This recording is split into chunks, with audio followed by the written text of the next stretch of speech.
Tak fordi jeg måtte komme og dele min historie. Først vil jeg spørge om dit navn og din alder.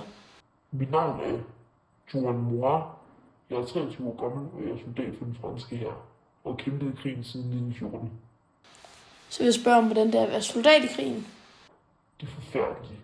Vi bor i skyttegrav som dybe huller nede i jorden, hvor vi både kæmper mod prøjser og rotter. Hvad savner du mest hjemmefra? Jeg savner stillheden, men jeg kan ikke vende hjem. Jeg bliver ved med at kæmpe for mit land. Hvordan er kampene i skyttegravene? De går meget langsomt frem. Dem begge ligger i skyttegrav, så vi er svært ved at rykke frem. Men når kampen rigtig går i gang, er det kaos.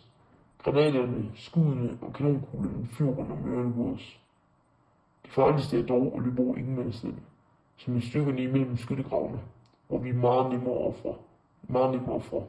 Og nemt kan blive skudt, da der er ikke nogen til at beskytte os. Hvad glæder du dig mest til ved at komme hjem? At være sammen med min familie, som jeg ikke har set i flere år.